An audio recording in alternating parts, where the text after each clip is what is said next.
We adopted. All right, hello everybody. We're going to call this City Commission meeting to order. Welcome everybody to the March 28, 2023 City Commission meeting. I will ask Val to please call the roll. Commissioner Penny? Here. Commissioner Curry? Here. Commissioner Danio? Here. Commissioner Johnson? Here. Mayor Villa? Here. And at this time, I'll ask everybody to please silence any electronic devices that you may have that may make noise.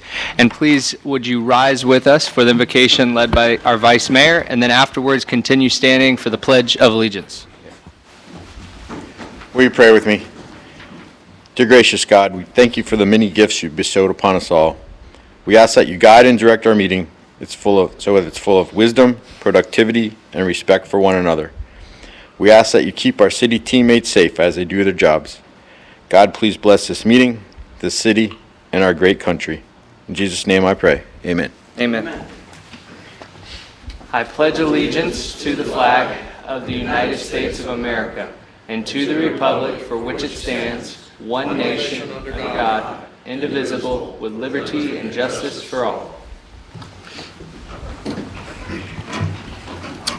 Thank you, Vice Mayor. And today we have a presentation of the fiscal year 2022 Annual Comprehensive Financial Report presentation presented by James Halloran of James Moore and Company and CPAs. All right, thank you, Floor Mayor. is yours. Thank you, everyone. So this is the audit for the year ended September 30th, 2022. And you guys produced what's called an annual comprehensive financial report, which is a level above what's required by state statute. So state statute, and for your report, what you have in addition to that is the statistical section in the back and also an introductory section that has a letter of transmittal into it. And then that'll be submitted to the Government Finance Officers Association. And as in the past years, we anticipate you guys receiving that certificate of financial reporting excellence, just like you've done the last couple of years. And of course, Susan over there now is your finance director. She's in charge of all that. So I'd like to thank her and her staff for putting up with, as auditors, we always have just one more question. You give us something, we'll have one more question. So a little bit about the audit reports. So there's 5 different auditor reports in here you'll see, and we'll go through those today. The first one is on your financial statements. You have what's considered an unmodified opinion on your financial statements, which is the best opinion we can provide as independent certified public accountants. You'll notice if you can look at a prior year report, it's a different report. They changed our formatting, our standards body, but still the same information in there. They moved the opinion up to the front of the report as opposed to being down towards the bottom of the report. There's also an emphasis and matter paragraph for implementation of new accounting standards. There were 2 this year, one on leases and one on subscription-based IT arrangements.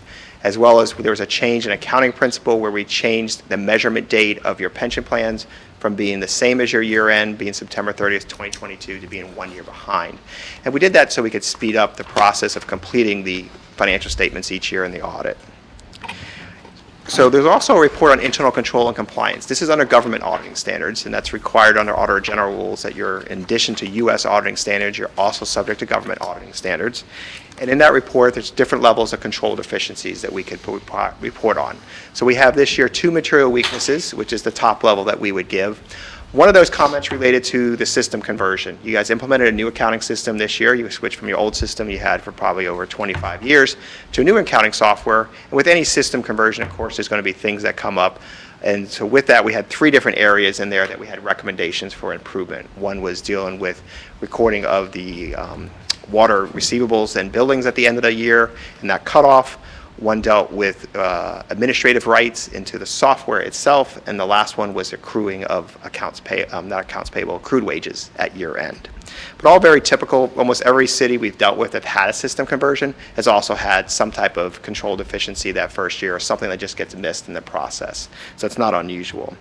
We did have one additional material weakness that related to the accrual of payments at the end of the year for the Pictona project. You properly recorded the grant coming in through the county for the ECHO grant, but there also was the payments that was due back over to the Martin Charities for their portion of that.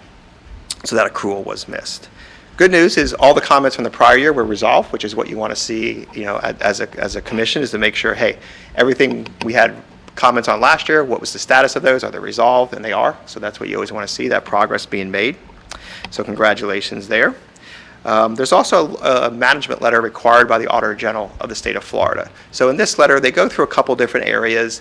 One area gives us an opportunity for just anything else that we see as auditors as a recommendation for improvements back to the city.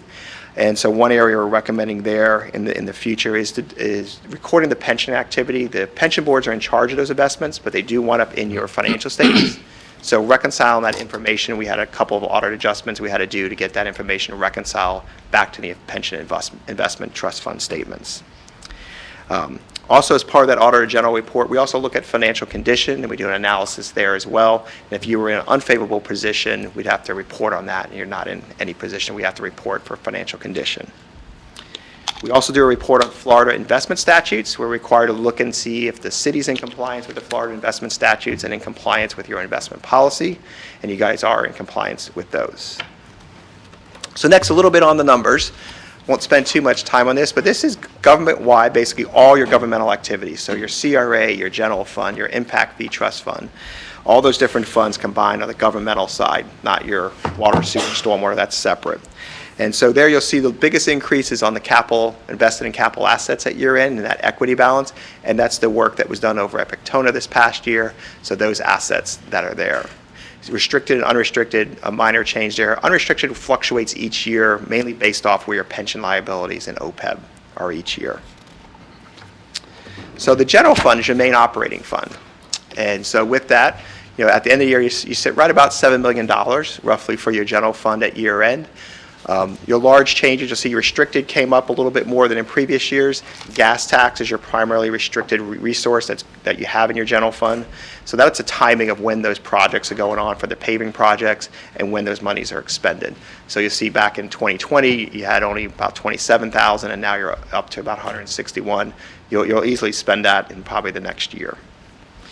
The assigned fund balance, that's your money set aside for next year's budget. So when you were doing the 23 budget, you said, okay, how much of our carryover are we going to use to balance the budget? And that's that amount.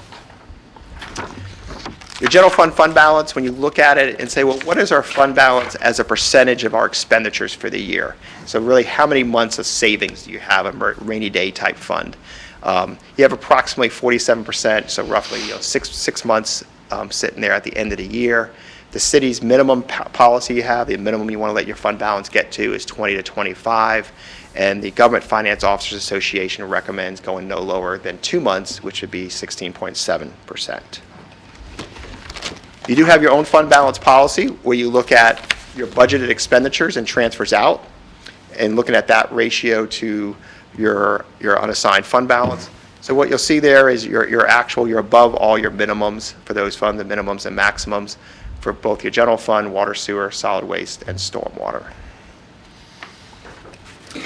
This is a chart you guys asked us to put in there, just comparing the cities on the east side of Volusia County only and what your current millage rate is compared to those other cities. So you'll see you're at 6.25, so you're kind of in the top third now of those millage rates. There are some other governmental funds. The biggest one is the CRA. You have about $6 million in your CRA, and that's restricted just for the area of the CRA for that redevelopment. That's the only place those funds can be spent. Just a slight decrease for the year, and there are separate audits issued on that CRA in accordance with Florida statutes. 3 years ago, we started having to do those. Big thing in your CRA this year, of course, was Pictona and Phase 2 of Pictona, those expenditures, and that ECHO grant. We got about $2.2 million of ECHO funds to help with that project. Capital project funds this year, money coming in there, so you had a transfer in from your general fund of about $4.5 million, plus a transfer in from solid waste of about $900,000, helping in the future for those projects you guys are going to be working on. And then you have your two smaller funds, which is your impact fee trust fund and your law enforcement trust fund. Each one of those gradually, not much activity there, and increases in those balances, so you're just kind of spending it out little by little. So now we'll get to the business type activities. So this is your stormwater, your solid waste, water and sewer fund. And this is the equity positions at the combined for all three of those funds at the end of the year. So you see capital assets, a little bit of an increase, your normal just improvements for water and sewer. Restricted, that's primarily almost all debt service. So some of your agreements have a requirement that you have to have so much set aside for that debt service in order to make the next payments. And then your unrestricted fund balance is what's left over there. And that big change there is that transfer out from the solid waste going over to the capital project funds. So when we look at just the unrestricted portion of those enterprise funds, and you look at that, can you go one more slide? Thanks. So that, oh, did it go? Let's see. I'm sorry, we have an issue with the, Okay, no problem. or the live stream. With the audio. Showing that it's encoding on this one. Okay.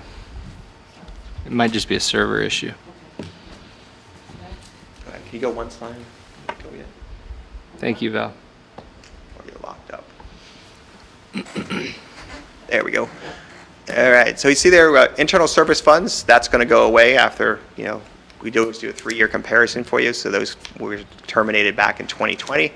But you see your unrestricted and your stormwater about the same as last year. Solid waste, as we talked about before, you did the transfer out. That's that decline this year from 4.9 down to 3.1. And then water and sewer, you had your rate increases set by your utility rate study a couple years ago. So you've been building up that balance in there for the new infrastructure that's going to be coming in place. Lastly, we'll talk about pension trust funds. So you guys your general employees are in the Florida retirement system, FRS, and then you do have a separate police and fire pension plan, defined benefit pension plans for those personnel. So you see police and fire, there's no change in that net pension liability because in the change of how the measurement date. Next year there will be a change. You'll see the big thing on your for FRS, the state plan. State plan is on a June year end, so June 30th, 2022, the investment market was down. It's still down today, but you'll see that large increase in that liability because of that. It went from, your percentage of the entire state system from 1.7 million up to $4.4 million, just based on where investment market decline was at June 30th. That changed, of course, to percent funding. Your responsibility, of course, for the FRS is you put it in the contribution set by the state. So that's your risk, is you don't control that. You don't have any control over that percentage. It's at roughly 13%, for your general employees now. It probably will go up depending on how the investments continue the next year or two. Your police and fire, you'll see their police contribution rates and fire relatively the same for this year and next year going forward. Police at 23 roughly, and fire at 41%. Just some other items of note in your financial statements. It's always good. No new debt for the year in your governmental activities, just what's sitting in CRA is the only ones you have. So you don't have any general obligation debt. So you have about $3.2 million left on the CRA, and that debt expires at the same time your CRA expires at this point in time. Your business type side, you've got about $8 million in debt, no new debt for the year. The only thing that was added was the software for the Tyler accounting software, the new accounting standard that needed to be booked as a liability and a right-to-use subscription asset. Of course, we thought we were done with the hurricanes. We would take that note out, and of course it came back. So we do have to talk about Hurricane Ian. You got about $2 million subsequent to year end that you've expended for that hurricane. You're in the process of getting that reimbursed for FEMA. Can't tell you when you're going to get that money. I wish I really could. Could be a year, could be 5 years, depending on, that's what the history's been. You did receive the ARPA funds, and this is a rare case where you actually get the cash up front. Most grants are cost reimbursement for you guys, so you don't see that money until after you expend it. In this case, you already have the money sitting in your bank account, and now you're just planning your project on the sewer side. And that's the end of my presentation. I know I've met with all you guys individually as well, but if you have any new questions or anything you want me to explain a little bit more, I'll be more than happy to. Well, I appreciate you meeting with each of us individually so we could go through it one by one, but I will open it up for any additional questions. All right. Thank you for your time and your presentation. We really appreciate it, James. Thank you, Mayor. Thank you. All right. Now we're going to move to public comments. This is the audience's opportunity to speak on anything that is not on our regular agenda today. Is there anyone in the audience that would like to speak? Yes, sir. Mr. Legary, name and address for the record. You have 5 minutes. Jim Legary, 342 Verney.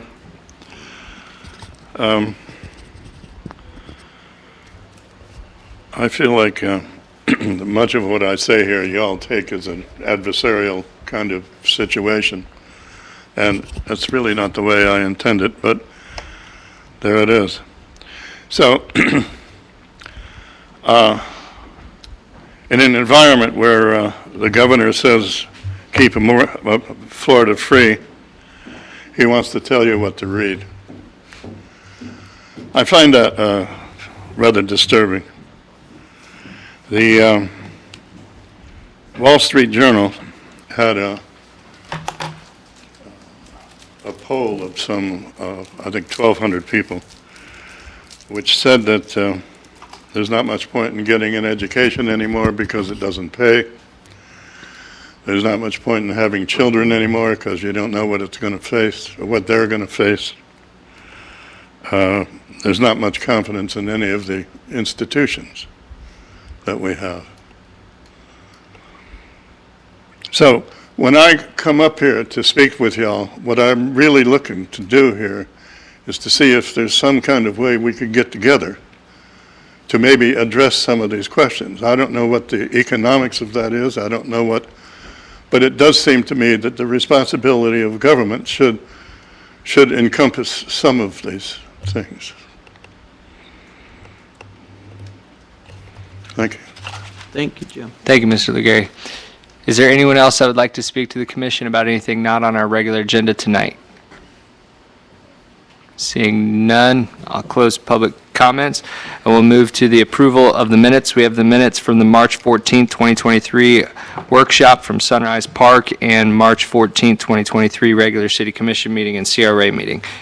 Can I have a motion for approval of the minutes? So moved. Second. We have a motion for approval of the minutes from Vice Mayor Penny and a second from Commissioner Danio. We'll open this up to the public. Would anybody like to speak on the minutes? Seeing none, I'll close public participation. Is there any discussion needed? All those in favor signify by saying aye. Aye. All those opposed? The motion carries unanimously. Now we're going to move to our consent agenda, which is items 1 through 4. The action proposed is stated for each item on the consent agenda. Unless a city commissioner removes an item from the consent agenda, no discussion on individual items will occur, and a single motion will approve all items. Would anybody like to remove any item on the consent agenda? Seeing none, is there anyone in the audience who wishes to speak? Yeah, he put his hand up first. Sorry, Don. Well, Don, come on up. You're already standing. Just name and address for the record, and what item are you speaking on? Good evening. My name is Dawn, D-A-W-N, Bolin, B-O-L-I-N. My address is 1716 Center, C-E-N-T-E-R Avenue in Holly Hill. I'm here tonight to speak about a couple of matters on the consent agenda. And the item number 1, Resolution 2023 R22, regarding the non-consensual tows, including trespass, seems to exceed the statutory guidelines when such fees should not exceed or be in excess of the 25% related to the standard towing costs pursuant to statute. Now, I'm not a person that gets vehicles towed, and I understand the fees laid out on the resolution are affiliated with the large weighted vehicles. However, even large SUVs and large trucks carry some unforeseen weight. For example, a 2006 Ford cab chassis, which provides comfortable seating capacity and is capable of towing vehicles around 4,000 pounds, has rear-wheel drive with a diesel 16 engine and steel body, accounts for a weight of 25,500 pounds.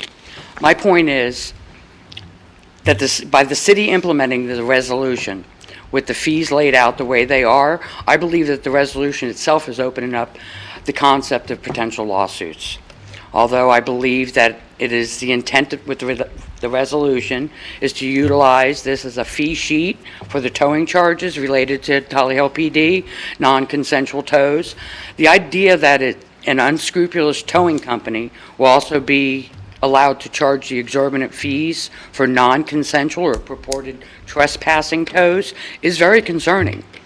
This resolution seems to be an open door for the unscrupulous towing company to remove persons' vehicles in a matter of minutes simply for financial gain. There's no doubt that people within the city of Holly Hill have been unable to pay to get their vehicles out from the hands of the tow yards, and after they track down where their transportation ended up, Those same towing companies are also banking on the resale of the vehicles. Upon review of another city in South Florida, the maximum non-consent towing rates for the Class D is $389, this information was effective October 16th of 2022, and I could provide that data to you with regards to this. While I understand that a city requested bids for the towing companies, I think it was April 2021 that y'all requested the bids. Haven't failed to keep up with the information, I have no idea. Did the city select and implement a fee structure related to the towing company? Or is this opening up a huge can of worms with regards to towing companies being able to charge whatever they feel like? Can you inform me of the name of the towing company that was selected? And that question is can you inform me of the towing, if it was selected? The second item on the agenda I would like to speak about is the agenda item number 4069. Item number 3. I have also a couple questions on that. While I understand the addendum to the non-ad valorem tax assessment agreement previously entered in by the County of Volusia property appraiser, and that the property appraiser's office discloses on its website that it depicts on the Pictionary mapping is simply not true, nor an accurate reflection of certain real properties situate within Volusia County. When a property appraiser or someone deems that data could cause issue in divulging the real property accurately, how are those parcels identified? The reason I ask this question is that the original interlocutory agreement indicated that certain parcels would be identified when assessing the non-ad valorem assessments, and while the addendum to the agreement allows for this levying authority to increase the non-ad valorem tax rate for stormwater fees, the impact of the increasing fees, although seems a small price to pay for stormwater drainage within the city of Holly Hill, the manipulation and maneuvering of this addendum will simply allow for all residents that are currently paying the $96 or more for stormwater fee is to increase in November 2023 the statement for taxes due for the current year. As the addendum also reads, it appears that the commission will be implementing the increased stormwater fees that will allow them to increase it up to 49%. When you're looking at increasing the 96 fee by 49%, you're paying $143. While the residents of the city are subjected to the 6.25% tax rate, the overall millage rate, as you see, is 18.78950 millage with regards to our taxes, all in the name of pickleball. I've been placed in the position of this commission failing to settle a lawsuit regarding permitting of the fencing that blocks the flow of water to the stormwater drain, while also allowing other persons with the easement to erect fences. Gotta bring it in for without a landing. issuing code violations. I asked this commission, what are the stormwater fees being used for in the city of Holly Hill? The fencing is rotting. Bring it in for a landing. Pictures are deliberately inaccurate, and the increase for the block drainage of the easement are pertinent, needs to be rectified. And if not, the exposure will be vast. Thank you, Ms. Bullen. Thank you. Is there anyone else that wishes to speak on the consent agenda? Did you raise your hand, Mr. Legary?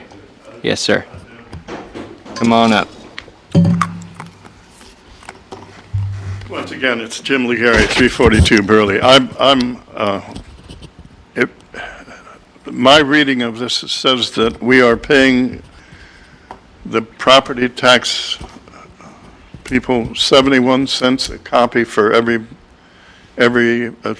assessment that they put out. Am I reading that right? Say that again. Are we paying what? There is a charge for each property assessed of 71 cents. Is that what I'm getting? That we pay to the property assessor? I'm not sure about that. You Joe, don't know? do you know if that's true? Our finance director's saying yes. I'm looking Yeah, at it. yeah. Yeah, the property, 77 cents per assessed parcel of property. Well, that just seems amazingly cheap to me. Yeah, that's good. Thank you. It's in the entire county. Thank you. All right, is there anyone else that wishes to speak about anything on the consent agenda tonight? Seeing none, I'll close public comment on the consent agenda. Before I ask for a motion, I just do want to bring up a couple questions you had, Mrs. Bullen,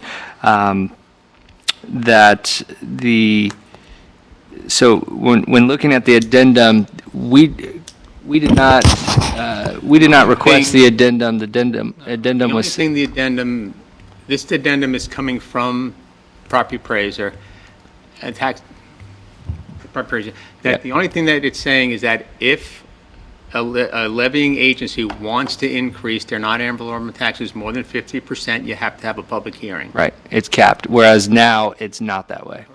Yeah. This actually came about because of the city of Lake Helen, in my opinion, because last year, we proposed Lake Helen proposed very large increases in their assessments, and the property appraiser wouldn't put it on. There was an issue that Lake Helen had with the property appraiser, and they exceeded way more than 50% increase. So I really think this amendment, everybody has to adopt just because of what Lake Helen went through. And you're supposed to have certain public hearings anyway when you do your assessments, if there's certain changes.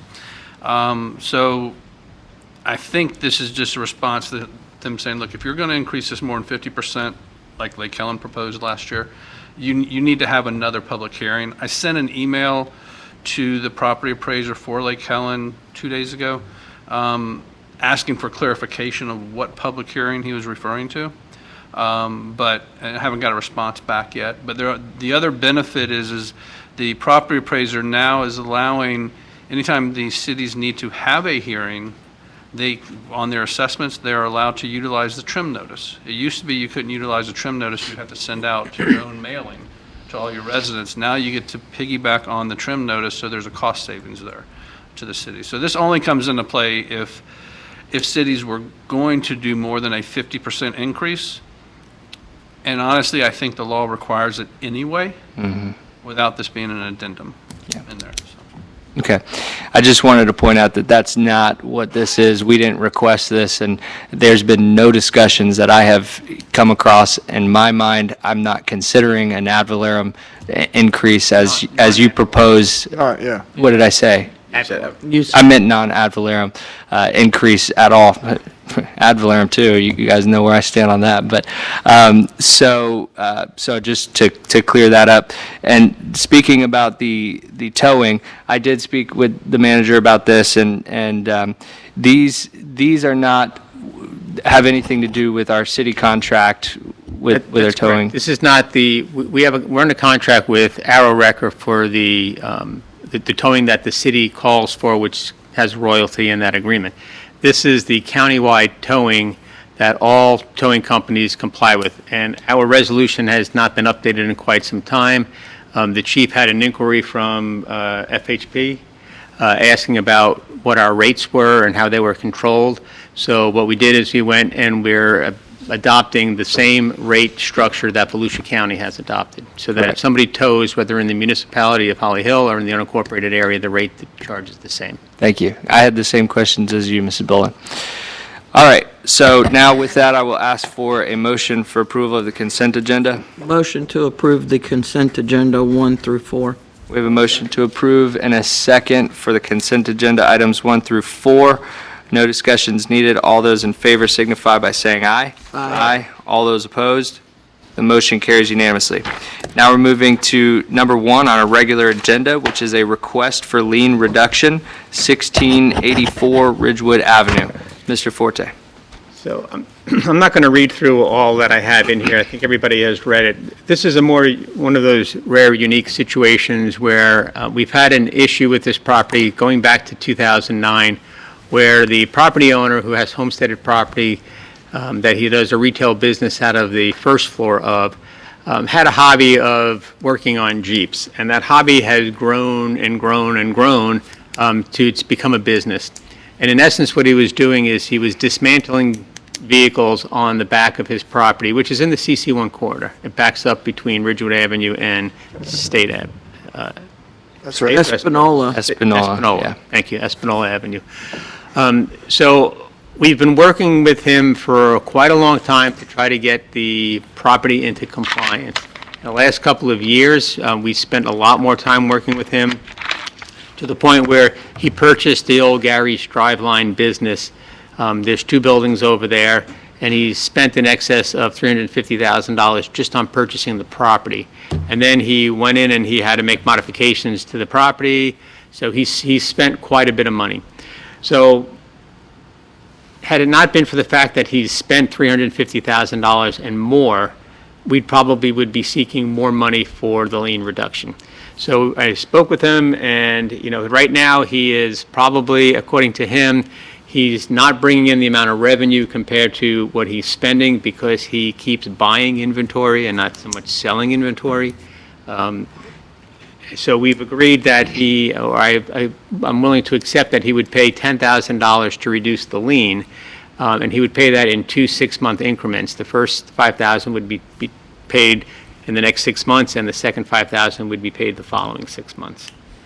So that's kind of the story behind it. The property is in compliance. He's cleaned it up quite a bit. Oh, and the other thing, thanks, Brian, there are 4 parcels involved with that particular property. There's 2 that face Ridgewood and 2 that face Espanola. So they're non-conforming, they're legal non-conforming parcels right now because of the building that's on there. So we've asked them to go ahead and combine them to make conforming parcels. So there would be 1 large parcel on the Ridgewood side and 1 large parcel on the Espanola side. So that's something that Brian is working to put together.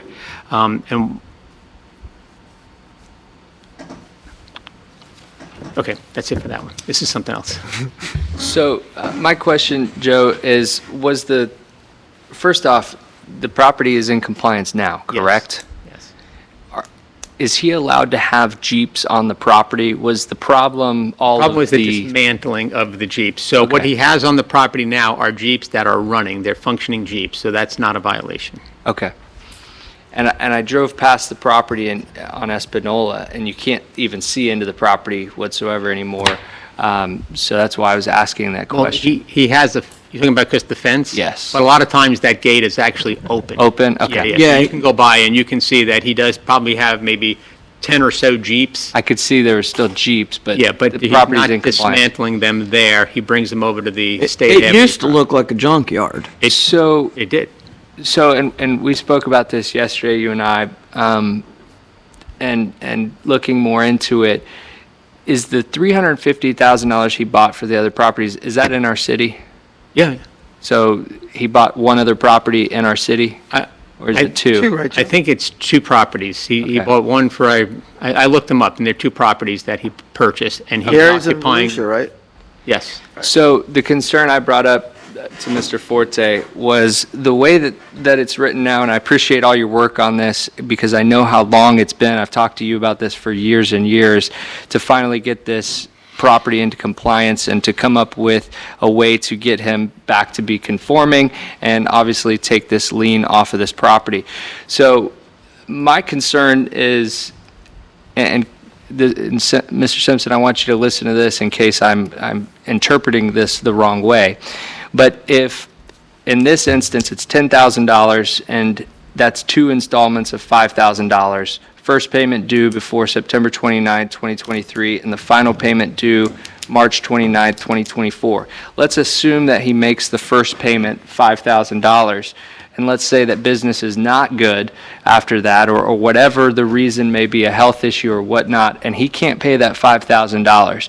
If he does not meet that requirement, then the $1.4 million will go back onto It remains. the lien. The lien will go back to normal, what it was. stays in place until it's paid in full. So if he doesn't make the first or the second payment, the original lien remains on that property. Right, It would just and be it remains with the $55,000. property, correct? So now let's fast forward and let's say that he's no longer there and now it's an unsellable property in a lot of ways. So is the only way to get rid of that lien is through foreclosure?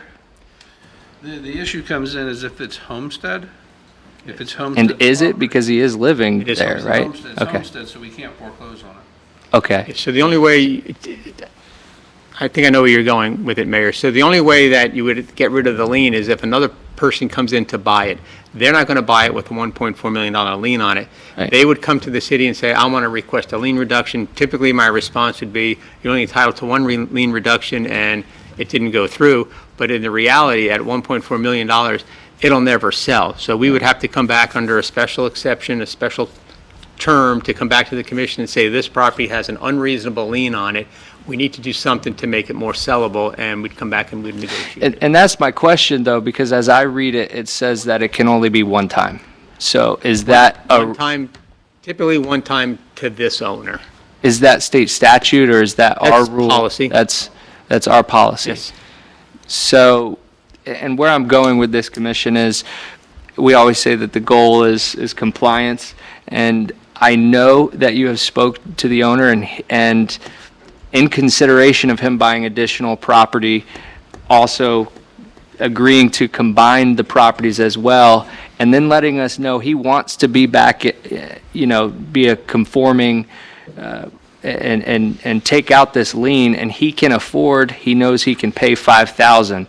It's, in my opinion, I would want to reduce that down to $5,000, because I don't want to go through the process if, God forbid, he weren't able to make that second payment, and now it's $1.4 million, and then we'll have to come back here and go through, I think, maybe what would be an unprecedented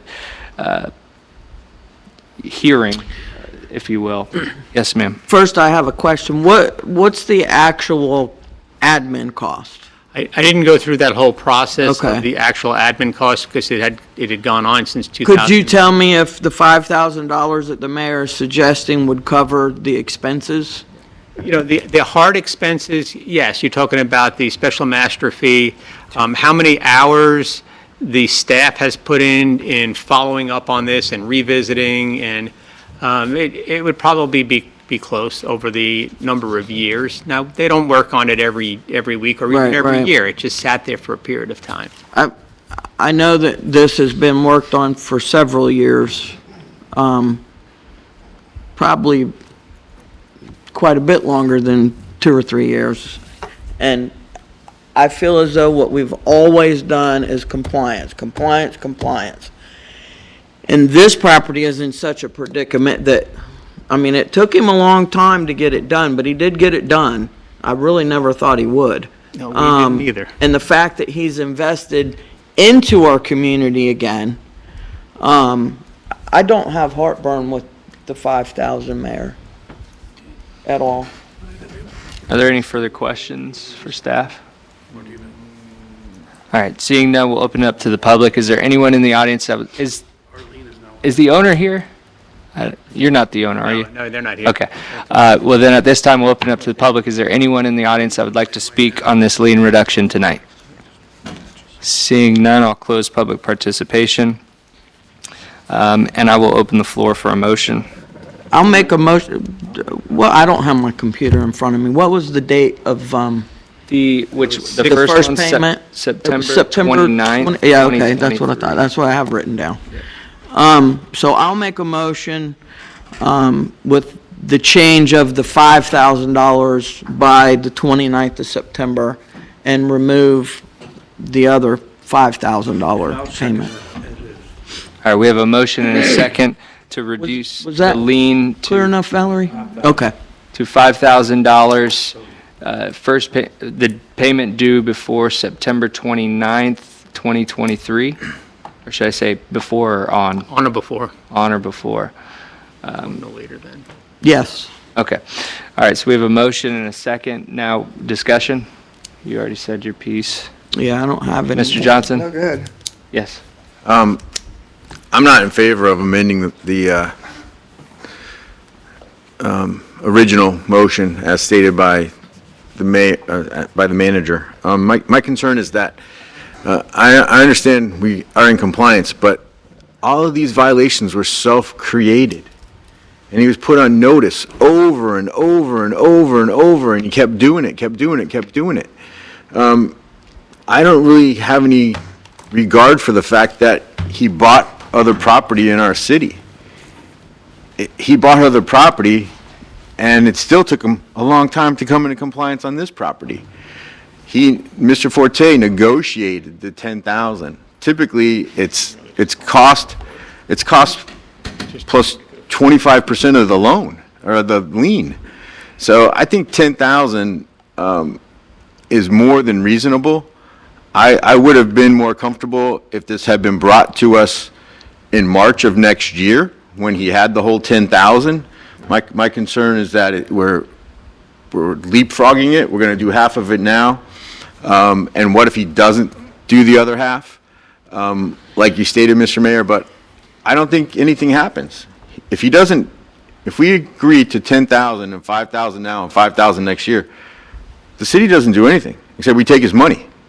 We take his money, the lien is not changed, nothing is removed, nothing is amended, and then he has until March 29th of next year to bring us another $5,000. If he doesn't bring us the other $5,000, well, we got $5,000 and we still have a $1.4 million lien on the property.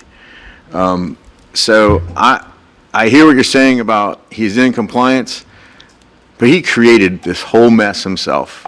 And he was told, he was warned, he was cited, he went to special master, and it wasn't like he corrected it immediately.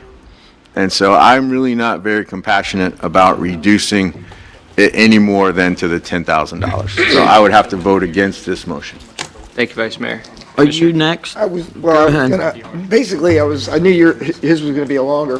But Mr. Denio. I think he's being more than fair now. I was thinking the same thing as, it's like, I'm not really big on, or in favor of this either, kind of knocking it down. I think we're being more than generous in this, and Joe spent a lot of time doing it, so, we may go down 3-2, but I'm gonna vote against it myself.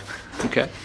Commissioner? And the only last thing I have to say is, I agree, this is self-imposed, but most liens reductions we hear are self-imposed. Not too many of them that I can recall since 2012 anyway, that haven't been self-imposed. I understand this one is it's a little more dramatic than most lien reductions.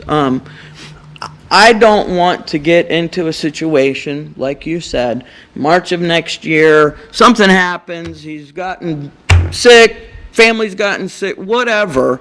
It might not even be business related. He can't pay the $5,000. So now that business is going to sit there empty just like many other buildings in the city, because nobody is going to be able to touch it if it has $1 million lien on it. And that's, I'm not trying to be forgiving to the guy. I'm trying to appreciate the fact that he did reinvest in our community, but I just don't want us to have those hassles and run that risk. So my motion still stands. Yeah, and I'll just say, John, and I hear exactly what you're saying, because I struggled with it too, and I'm not looking at it from necessarily the person standpoint, being that I understand he's been out of compliance for so long, and it's been a long time, it's been difficult, but I'm looking at this, and I don't even know the owners, I couldn't tell you if I saw them. I don't know him either. But the point is that if he's telling us that he can't afford this $5,000, then, and I agree with you, maybe it should have came up in March, when he has the money ready to do it, because it's not about the number for me of what the city's necessarily going to get right now, but more so what that could mean for that property in the future. And I just don't want that situation to have to come back to this commission or a future commission to then ask to change our policy and allow for a second bite at the apple to reduce it because we have to, because there's no other way. So that's why I'll be in favor of this tonight. Yes, I'll allow you. Just want to say one more thing. Well, maybe a couple more things. The owner didn't have to buy other property to come into compliance. He could have just quit operating a junkyard on this property. And I have to agree with you, Commissioner Curry, that I believe 100% of code violations and liens are self-imposed. You've created them. But in my recollection, most of the lien reductions that have come before us in the recent past is a transfer of title, where we facilitate the transfer from the person that caused the problem to the person that wants to buy the property and rectify the problem. And so up until recently, we think we had two recently where they were self-imposed. I shouldn't say that because they're all self-imposed. It was the current owner coming for a lien reduction. Almost every other lien reduction that I've been part of has been a transfer of title. And so we facilitated that transfer because no one's going to buy this property with a $1.4 million lien on it. So I'll shut up. Looks like I'm going to lose 3-2, but I just don't support it. Yes, ma'am. Just one last thing. I agree, the owner that came before us, I didn't want to reduce it. And the reason I didn't want to reduce it is because he was crying that he didn't have the money, but he just bought a property and opened a new restaurant out off LPGA, not in our city. So I didn't have as much sympathy for that because it wasn't in our city. And he chose to spend the money outside the city. So that was my problem with that one. All right. I'm ready. Commissioner Johnson? Since I second the motion, I just have one couple of comments about it. I just look at it like he already said we pretty well evened out what it costs us to do it. So we've already got it into compliance, we've already recouped the money, and if we do anything more than that, we're just creating a punishment to someone. And I just don't believe that we should do anything to create any kind of a punishment to anyone that's a resident of the city that's still trying to invest in the city and do things. I can understand how much it costs nowadays for things, to buy anything and do anything. And if he can bring Gary's Driveline place in compliance, I think that's a big plus right there. And the Volusia Driveline beside it. But that's the only reason I look at it like that. I think it is a compassionate thing for anyone that lives in the city of Holly Hill. If they're bring it in compliance, it's not costing us anything, why should we impose a punishment on someone else? You know, if we're gonna do that, look at so many others around that are still doing the code violations, you know? Thank you, Commissioner Johnson. Before we vote, is there any further discussion? All right, we'll go ahead and take a vote on this. Would anybody like a roll call, or? No. All those in favor signify by saying aye. Aye. All those opposed? Opposed. Motion carries 3-2 with Vice Mayor Penny and Commissioner Danio opposing. I mean, how do you know who to say what? I just announced it, unless I was wrong. Blind and not see what was going on. All right, so that's it for our regular agenda, so now we'll move to our communications. Mr. Forte, do you have anything for us? Yeah, where we're relocating the fire station, where the Boys and Girls Club is and where the YMCA is, there are several parcels of land that are over there, all owned by the city, except one of them, when we acquired it, it was actually purchased by the CRA, and it was titled to the CRA. Wow. So what I'd like to do, unless somebody has an objection, is just do a quitclaim deed, changing the ownership title from the Community Redevelopment Agency over to the City of Holly Hill, so that Brian can then go ahead and combine those parcels. Why would there be an objection for that? Is there any reason we would object?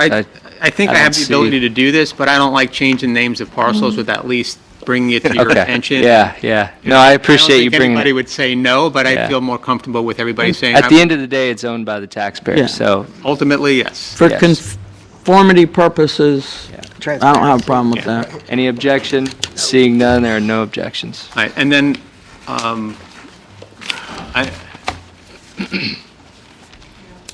yeah, go ahead and bring this up. This is what I had started. I know this might lead into a deeper discussion, but the only thing I want to talk about is, this past weekend, we had a very successful Major League Pickleball tournament over across the street at Pictona. They did not have a banner that goes across the street. Like if you go out there now, it says Subaru of Daytona Tournament, whatever it's called. So there may be an opportunity where there are tournaments or activities going on over there that there's not a banner across US 1. And I think we should go ahead and purchase this. It's $1,000, and put this up anytime there's an opportunity that we can put it up, not just for Pictona events, but other events that are happening in this area, that we could just let people know that you're in the city of Holly Hill, and we'll go ahead and put that up across US 1. So I just want to put it up there and get your thoughts, if you think it's something we should do, something we shouldn't do. I was going to ask you, what are the requirements to put up the banner? Do we have to get approval from FDOT? Val usually handles sending a copy of the banner to the state, and the state approves us for putting it up for a certain number of days. And they pretty much approve any We've never had one denied. request? Okay, so there's not a limit to how many? I don't think so. Okay, That's what I was Not that long for them to say anything. Yeah. okay. They're only up for, I think a week at most. Well, that's what I was gonna say. I mean, is there anything from keeping us to put it up there, like every other weekend, just for, No, if this was ready, it would have met up this weekend, but I mean, we're a local city, so I mean, it's a state road. well, it's a local city with people on a state road, but I mean, it's like, nothing changes too much, It's, to welcome them in the middle of May or the middle of October. But I or think though during it should be, Charter. it should be saved, I think, for events, if we're doing an event, I don't think it should just be up all the time. No, That's what no. you're saying. no, we have the digital sign that's got a lot of Holly You'll Hill. get nose blind to it if you leave it up too long. Yeah, that's true, Yeah, I yeah. guess you will, right. They won't Are see there it. any objections to this? Does it I need, don't have any objections to this. does it need to be brought up under a No. different meeting? It's only No, I $1,000. was That's- I just, He could have done that without us. yeah, I could have done it, but I just want to let you know that, it was something I was trying to get done for this past event because they didn't have a banner. I think it's a good idea. But I don't want you to be surprised when you see a banner up here and go, well, I didn't even know anything about that. So I Yeah. just wanted to bring it up here. Make I everybody think it's a good idea. It looks off somehow. Like, I don't know if the welcome to Holly Hill should be green or something, but it just doesn't Font, look appealing. we just, that, when we put the order in, it was last Wednesday, and I was like, if I could Oh, get this. it's already ordered. Okay, never No, mind. no, it's not, it's not ordered. Proof is there. It's not ordered. When I inquired about it, I just wanted to get something done quick, as I said, quick and dirty and get it up, and I just said, look, just do it in black and get it up there. We could make it more elaborate if we want to make it more elaborate. It's not very aesthetically pleasing. It doesn't have to be this, but I wouldn't overly, you're actually. I don't want to complicate it too Actually, much. right, yeah. Yeah. But we got 3 different fonts going But on it needs there. to be easy to read. yeah, that's the whole point, is you come down and you just see, I mean, I don't have a problem with just saying, welcome to Holly Hill, and that's it. That's the message, Yeah, Right, yeah. so. okay. But maybe we'll I tweak think it a it's little bit. jazzed up a We'll little get bit. something to be put up across the road when we have opportunities to. $1,000. No, we'll talk afterwards. Okay. Oh, yeah, the seal. All right. All right, there's no objection to that, Mr. Forte. Okay. That's all I have. All right. Mr. Simpson, anything? Mrs. Manning? All right. Yeah. All right. I'll mention that. And Mr. Kutakis? All right. So a couple things. The update on our appropriations. It looks like 2 of our 3 appropriations are looking to be funded. And we had a surprise over the weekend of a new appropriation coming up and being put on the books, and that's the sewer service extension. So that came up, and I believe it came out of the Senate, and then the House matched it. So it's in both budgets. That's a really good sign that it's matched.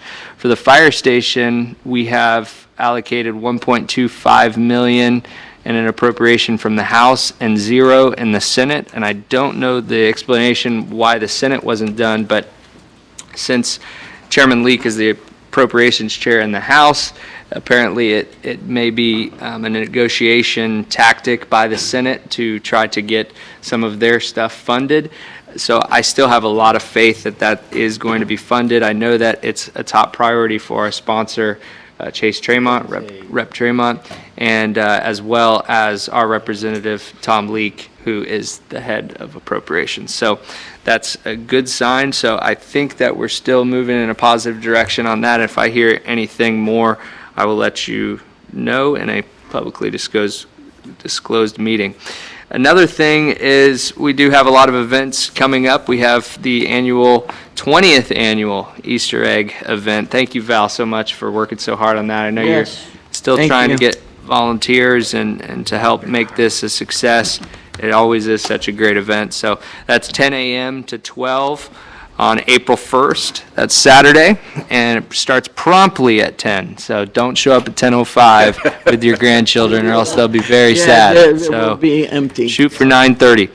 And then right afterwards, there is a free April pools party at the YMCA from 10 a.m. to 2 p.m. right here at the YMCA if you bring your kids down and want to do that. Free swim, free food from 11 a.m. to 1 p.m. There's going to be giveaways, tours of the Y. scholarship and free swim lesson info. And What time was that? so the official thing is 10 to 2, but 11 to 1 is really when everything's happening. Okay. And that's really important, free swim lesson. Mr. Forte and I just went a week or two ago to the YMCA's annual gala or function, and they were going through all the different resources that each YMCA has, and it was very eye-opening to see the level of grants available to our citizens that weren't being taken advantage of. And when you look at the free swim lessons, almost anybody that applies can get approved if they live here in Holly Hill. And it's a great program. If you have grandkids, you have kids, please spread the word about it. They will do everything they can to get that kid swim lessons. And it is so, so very important. So many kids, unfortunately, die because they didn't have swim lessons, and there should be no reason for that to happen because every kid is able to get these crucial lessons. So I like to spread that word out there a lot. I just never want that to ever be a possibility here in the city of Holly Hill, and make sure our residents know about that. So I wanted to bring that up. One other thing tonight is I was contacted by a couple teachers at Holly Hill School, and they have been trying to plan a field trip to St. Augustine for the 4th grade class, and they have 86 students. And unfortunately, they haven't been able to raise enough money. Just recently, a teacher came to the table and donated $2,000 of her own money so that they would be able to go. And unfortunately, they're still they estimate about $750 short. So they called me and I spoke with them today. They asked if there is any way or people that we know that could help. And so I just wanted to make the commission aware in case anyone knows of any businesses that are looking for an opportunity to support, young men and women that are, 4th graders, really, young kids, to go on this trip. And the reason why I'm really passionate about it is because in 5th grade, I went to St. Augustine, and it set a lifelong love of history and my own vision. And I actually remember every bit of that field trip. It was the best field trip I had ever taken as a kid, and I think that every kid should be able to experience that. And let's face it, a lot of our children that are attending Holly Hill School and that live in our city, their parents work 2-3 jobs, and they may not be able to take that child for a trip to St. Augustine. So for a lot of these kids, it'll be their first trip, and they learn so much, and it's so interactive. I think it's a great thing. They're $750 short, so if anyone could brainstorm on some ways we could raise a couple hundred here or there from this business owner, that business owner. I'm not putting any of us on the spot here tonight, and actually I don't want you to say if you were going to give, just do it on your own, but let's try to make this happen for the kids. So that's all I have tonight. Last time we started over here. Perfect, awesome. I made two today, so I haven't heard back yet, but last time we started over there, this time we'll start with our Vice Mayor. Mr. Penny. There's a lot of good stuff going on at the school. A lot of volunteers got together a couple weeks ago, and we painted the cafeteria. It was very institutional, and now it's the kids picked out 2 colors of blue, so it's dark blue on the top and light blue on the bottom now. And they're actually trying to fundraise some more, and they want to have murals painted in there because the cafeteria is the most chaotic place on the entire campus. It's serving pre-K to 8th graders, and it's small. It's small. They're going through there, so a lot of really excited about our new principal over there. He's doing a good job. Just one thing, I think you guys, hopefully you all have seen the email Mr. Forte sent out, the potential resolution. We're talking about events. I read through that thing, and I spent a lot of time at Pictona this past weekend. And if you weren't there, shame on you. The tickets were free. All you had to do was download them. Amazing the skill level of these people, the reaction level of these people. And I know we were worried about Holly Hill getting the credit, not getting the credit, Daytona getting the credit. I can't tell you how many people said they knew they were in Holly Hill. They said, oh, the city of Holly Hill is so lucky to have this here. I heard the announcers say, Holly Hill, and John Cox sent out a YouTube video. Did you watch it happen? It's like a 30-second commercial of the whole weekend condensed to 30 seconds. And at the very end, the guy that put the whole thing together, I want to thank the city of Holly Hill and the greater Daytona Beach area and Pictona for having us. And the announcers were saying it over and over. I know Commissioner Curry told me that she met a couple of the announcers and put it in the back of their mind. I know Robin Hanger put it, they had to borrow his Wi-Fi. So they wanted to pay him $100 a day for the Wi-Fi. He goes, no, just say Holly Hill a little more. And they did. And so I really think that we can get more participation and more support by encouragement than by trying to hammer this thing in. So I think it's too harsh. So if it comes back to a workshop, or if it were to come back at a further commission meeting for a vote, I would have to vote against it. Just want to put that out. I know it's not on our agenda, but I don't think it should get to an agenda myself. I don't think we should bring it back for formal action. That's just my opinion. So that's all I got. Thank you, Vice Mayor. Commissioner? Thank you. And yes, it was outstanding to watch those young athletes that can do things I only dream to be able to do on the pickleball court.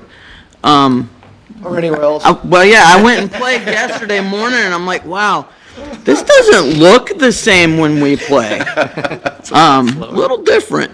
But God, I tell you, the APP was one thing. Then the PPA kind of stepped it up a little bit. These guys, I mean, it was like, what did you say? It was like a magic game. It was like going to a magic game. When they had timeouts, they were people on stilts were throwing out T-shirts, and the music was coming on, and it was just the cheering of the crowd, and I mean, the energy in that place was so much more than any of the events or tournaments I've ever been to. And I did take the time this weekend to stop and talk to some of the athletes after their matches. How do you like Pictona? How do you like what we have to offer here? And all the athletes said they love the place. It's a beautiful complex, one of the best ones, because we were talking about some of the conditions of other places they have to play. And I also have made a little bit of a friend out of the announcer that announces on the court, Cameron, nice young lady. And she told me that she will do her best when she is on televised, YouTube, whatever they're streaming, that she'll say Holly Hill more often for us. Is she with just Major League, or? No, she travels with PPA too. Oh, with all of them? I'm not sure. I don't remember if I saw her at the APP or not. And then I took the opportunity. I've got some friends that had accommodated one of the sports announcers up in the booth. She was a nice lady, and she began saying Holly Hill more on the streams. They still said Daytona area, but they were pushing Holly Hill more too. And the only one thing I would like to suggest, I looked at the resolution as well. I've had time to think about the resolution, and I just am feeling like it might be too much government overreach.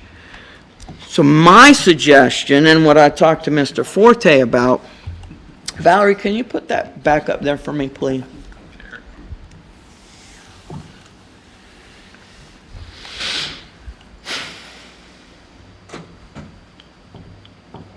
maybe. Okay. Everybody remembers what they just saw a little bit ago with the banner. That didn't look good. I think if we work that a little bit to make it look appealing, as John's pointed out, it doesn't. We paint it across the top of that building. I was Do you thinking know the same where thing. the cameras I saw look that. all the I know. time? I know. I was gonna if I bring can't that be up there, I'm live streaming it. Those cameras are looking there all the time. And they have cameras all over the place. But if we just put "Welcome to Holly Hill" across the top of that building, I think that will help to elevate what we're trying to do. I mean, I see it as a much more pleasant way, and if we just keep talking, you know me, I'll keep talking to everybody over there. But if we just keep plugging it along with them and telling them how important it is to us, and I tell them the reason why. Because Daytona didn't want you guys. You got to realize Daytona did not want this, and they put no money towards it. We, however, knew nothing about it. After researching it, embraced it. So we don't want to give them the credit for it.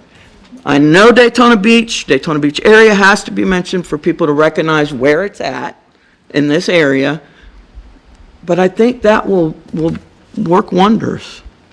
I really do, because that camera points to that side of the building all the time. And that's all I have. All right, thank you, Commissioner. Commissioner Daniel? I wasn't really going to get on it, but since they've already kind of opened the door on this, strong arming, not a big fan of it. Like Commissioner Curry says, maybe a little too much government kind of interference, but I was also thinking about, I mean, we're kind of partnered with the Martins and the whole facility. I mean, I would think that we'd want to kind of just get together collectively and make sure before we do anything that we kind of come to some sort of an agreement with them, because they're sort of, like I said, like a partner, but I really don't think they will have a problem with that. From what I understand, I've talked to them about it, they want it. However, you got to understand, these groups that come in are selling advertising dollars.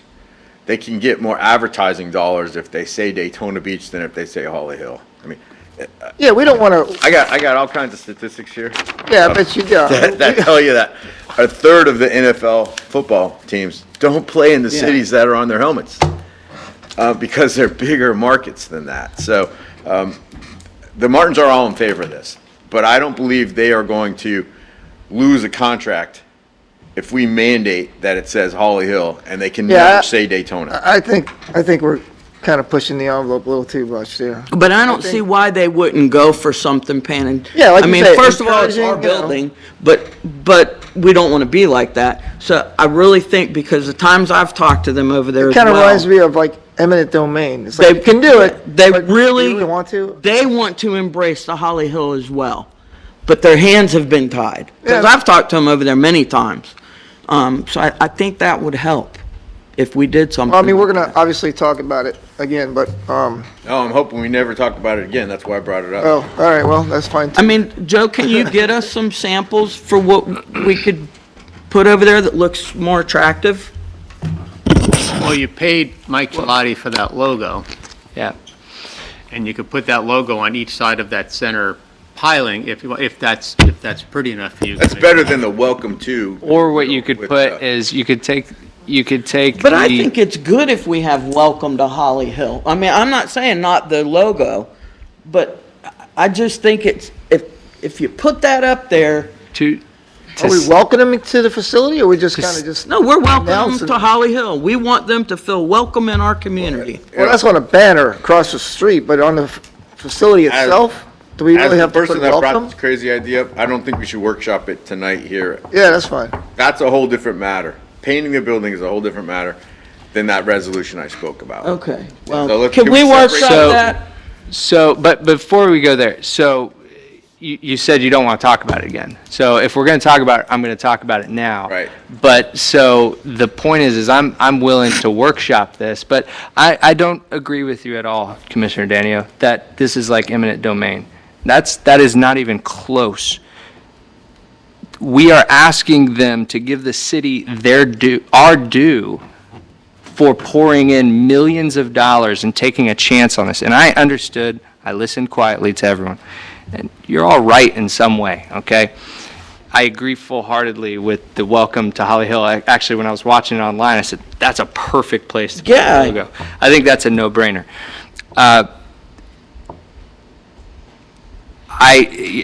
John, you brought up a third of NFL teams don't play in the city that they're in. I wonder if those cities gave millions of dollars to that team. Maybe, possibly. If so, I'd say that was a pretty bad financial opportunity for one of them. Then again, different economics. So in my vision, comparing apples to oranges. So look, the whole point of this, and I think where we all agree before this gets any more contentious than it needs to be, we all want Holly Hill to get its due. That is what we want. The question is how do we get there? And the underlying statement is, do I believe Pictona wants to give us our due? Maybe so. But you know what? I want a damn sure guarantee for our city and our citizens that we get our due. We have put too much money, too much time, too much energy, too much staff time into this to allow it to be called the Daytona Open. I'm sick of it. And I will fight this to the death of me politically, period. It cannot stand that we allow that to happen. That is my stance, and I'm getting emotional about it, so I apologize. The point is, and I agree with you that the ordinance may not be the right way to go. I'm open to all options. I'm open to just we need to talk to the marketing coordinator, we need to talk to the Martins, we need to talk to the actual people that are promoting this show, because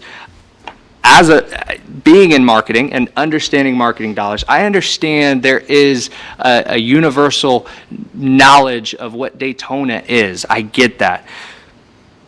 But this is a brand new sport, a brand new time, and I feel like if we miss this opportunity, if we allow this opportunity to just skate by, and we allow Daytona Open and Holly Hill to happen, you're not going to reverse it.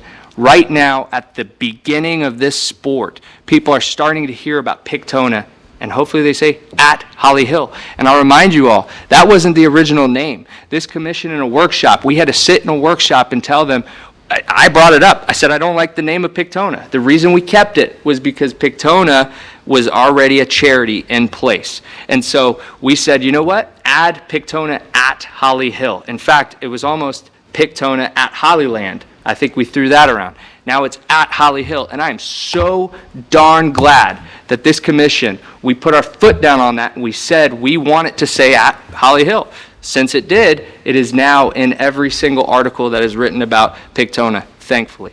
So I agree with you, Commissioner Curry, that we do need to speak with these people. Thank you for creating a relationship and letting that announcer know how much And I needed get that. passionate about it, but not, And I know, and you not did too last time. passionate. I know. I just, maybe we can workshop this, but it's still important to me, and it's too important to me to just let go and just say, you know what, it's in Pictona's hands, which, in my vision, they don't, if it doesn't happen for Pictona, it doesn't matter, because Pictona is going to be known regardless. It's going to be the best facility across the country. I read through the ordinance, and there was stuff that I wanted to change in there. It wasn't fully what I wanted at all either, and maybe it's not the right approach. You said it was strong arm. Maybe it is. I don't know. But what I thought and what we had spoke about is that it gives the opportunity for the Martins or Pictona, whoever's negotiating with that tournament, to come in to say, hey, look,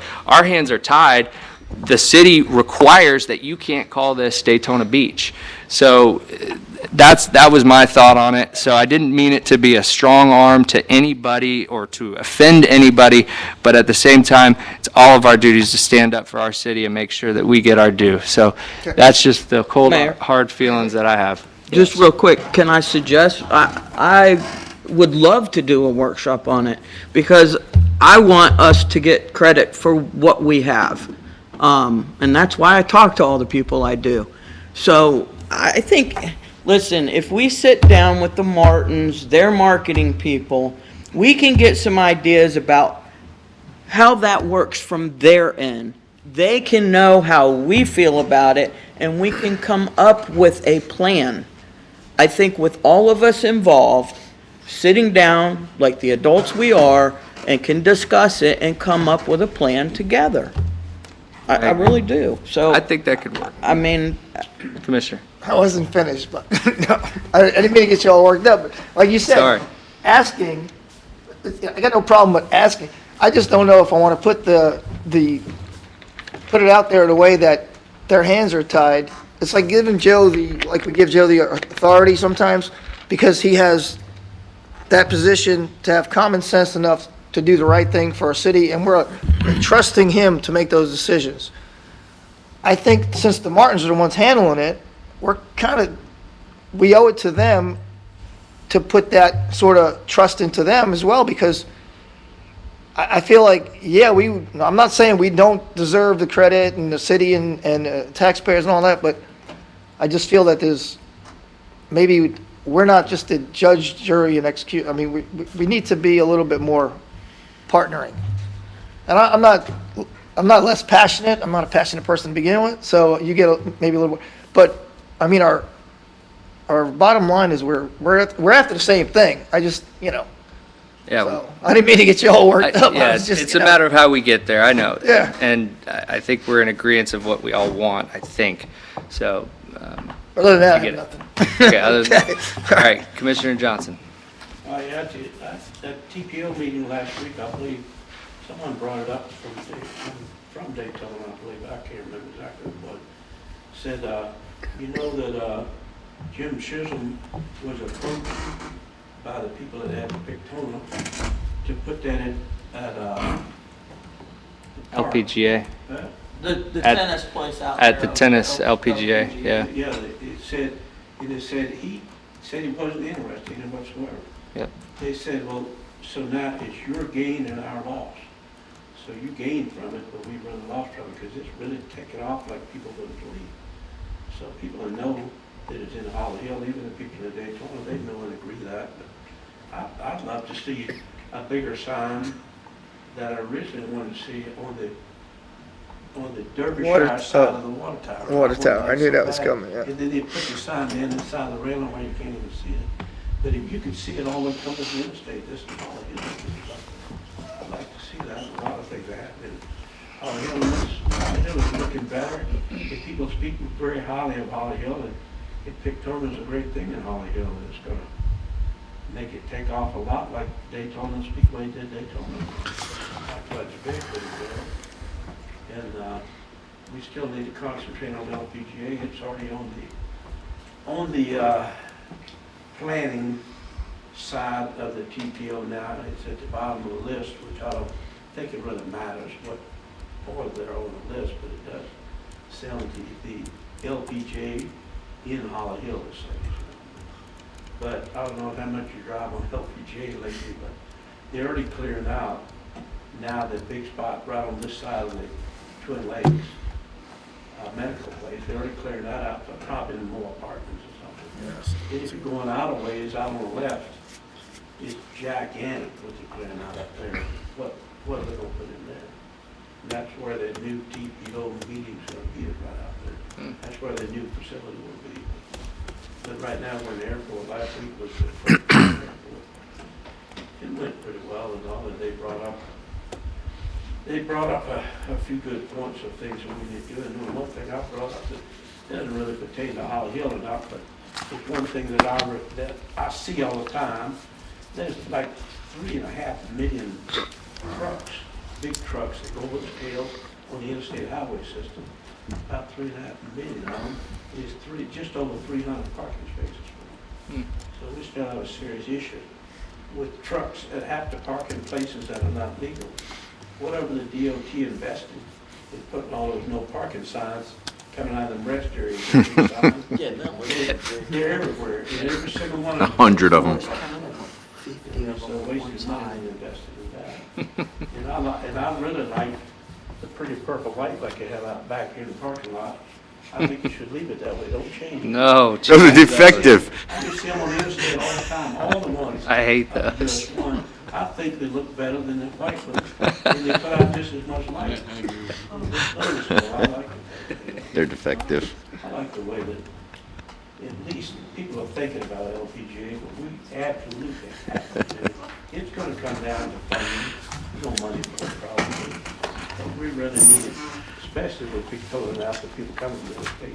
I know I push these a lot, no, but you know, other things, getting away from Pictola, I forgot to mention. We forgot to mention that the Chamber of Commerce has Yes, oh, yes. Ribbon cutting, yes. The Chamber has an event this Friday. That's right. You announce it, it's your place. Right. 4 o'clock, right? Huh? 4 o'clock? Yeah, 4 o'clock, 1600. At That's this Friday, the 31st, at 4:00 PM or 1600 hours. The Chamber of Commerce has a ribbon cutting at the Volusia Sports Center.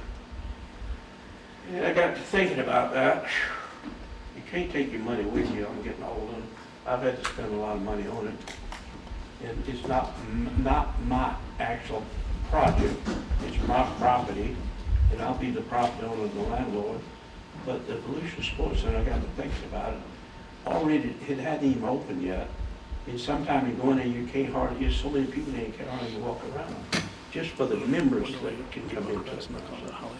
And I got to think, there's so many little kids that are like, if they're playing any kind of sports, any kind, it keeps them away from tobacco, keeps them away from drugs, it keeps them away from street, keeps them away from gangs, keeps them away from video games, and anything like that. If we just bring those kids together and help them out like that, like gymnastics does.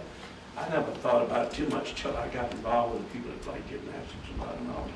We have so many little kids come over and do that. And sports are, the kids and the families get involved with each other. It's not just they drop the kids off and they play the sports or something. At all the baseball games, everything go to, all the families are there, as many family members there are, players that play on the teams and all, and I like that. So you encourage the kids and get involved with them and do things with them, where a lot of people would really wish they had have done earlier, and now it's too late sometimes. You know. But anyway, if you go up on highway, not Interstate 10, but the road that runs parallel to Interstate 10 up there, what is that? Interstate. Highway 90. There's half of the residents, or more than half of the residents on 90 are in state prisons. You know. You just see one after the other, after the other, after the other, with the razor blade wire and all the thing.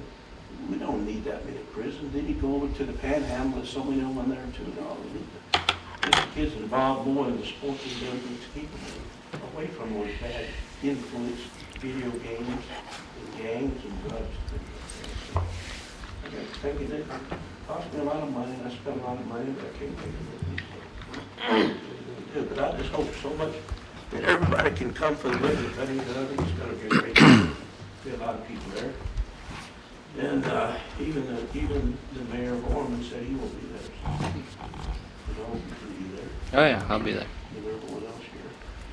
Well, I know everybody's thinking it, but I'll be the one to say it. If you don't know what to do with your money before you die, There is a city. you just let me know. I'll take some off your hands for you. If you're I not, suppose you're taking and making a bad investment or stuff. you don't have to worry about that. You don't have to worry about it. You're gone. Finance department would love to have some. But I don't have any left anymore. I'm just trying to help. All right, is that all, Commissioner?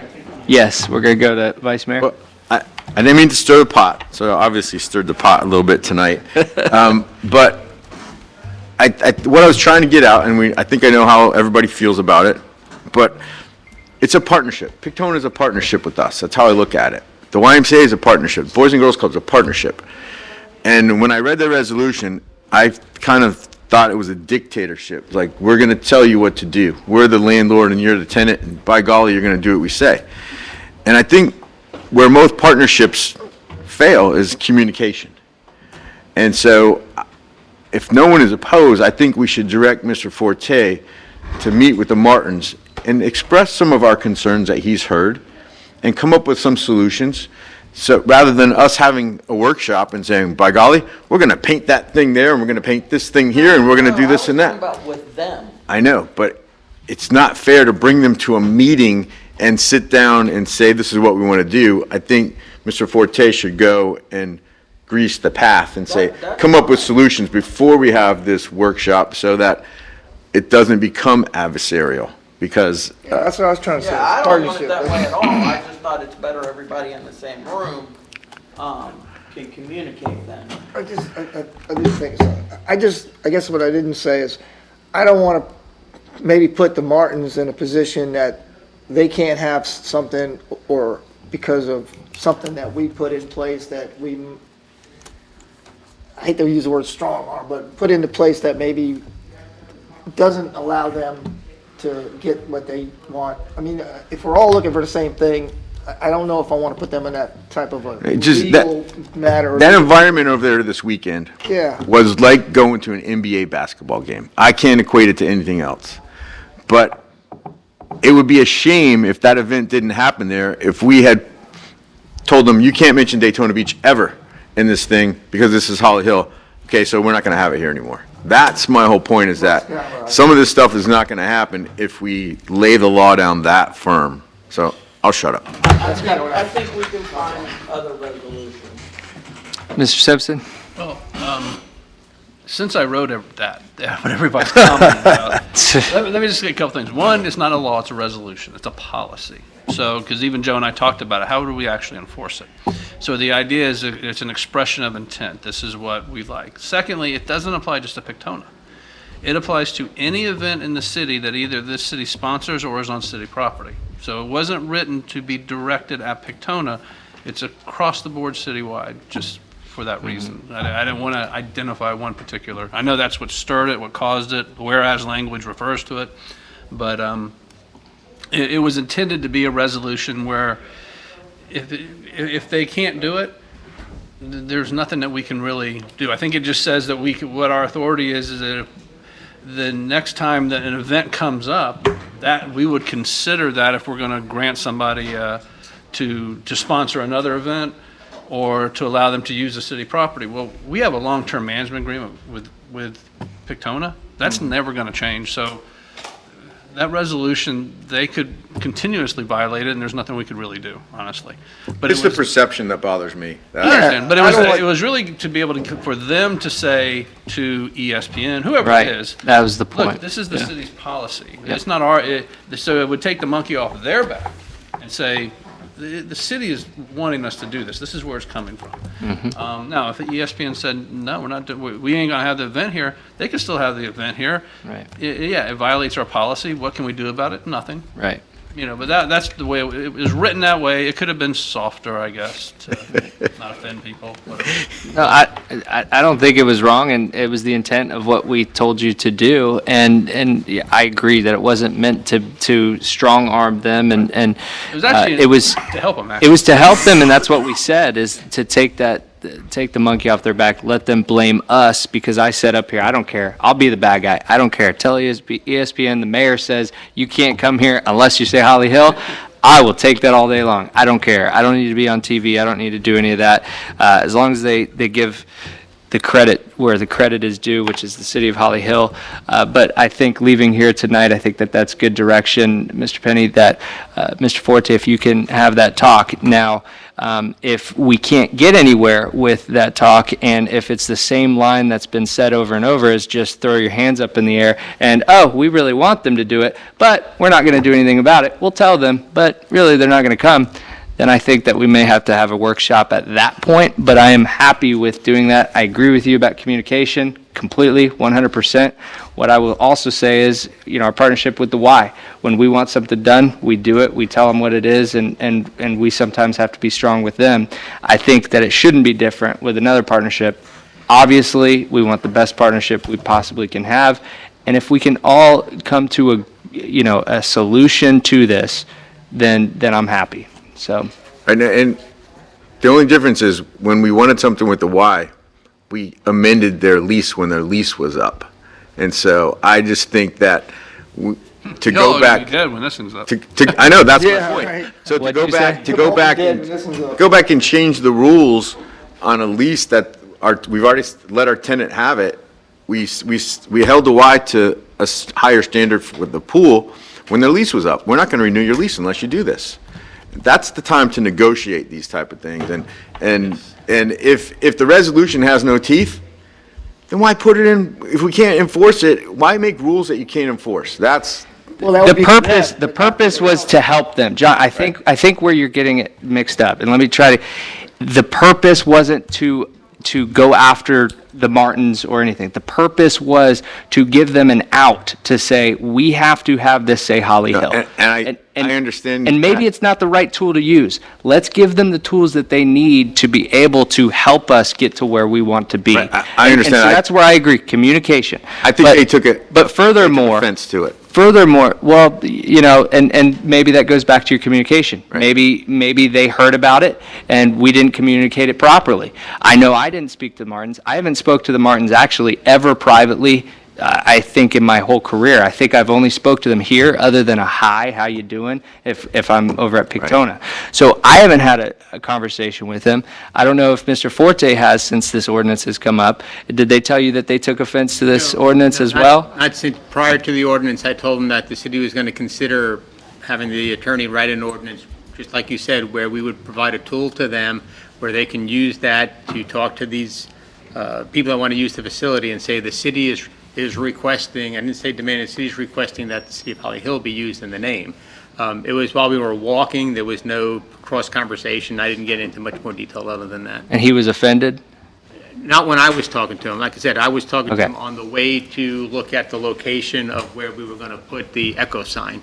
Yeah. So it was just an in-passing conversation. It wasn't in any great detail. So it was new to him, so he didn't allude anything to me at that time. Requesting sounds a little softer than what we. No, I trust we have a What good we're relationship. doing. We'll come out with a positive outcome. I I know we will. hope so. I hope so. And I trust that we can, but maybe communication is the Yes. key, as you said. So I think you understand where this commission is, Mr. Forte, and if you could have an in-depth conversation with Mr. Martins. And, if I have to speak with Mr. Martins with you, I'm happy to do that as well to elaborate on my feelings. But, at the same time, look, we all want the same thing here. So for now, I would say the direction is to talk to them, and then if we can't get anywhere, then we can workshop on ideas how to do it, and we can do it together. We can bring the Martins in, and it's not putting them on a hot seat. We say, how can we get this done? You're telling us that they're not going to do it. And I know that we talked about a branding issue. We can talk about branding. We can go down that route.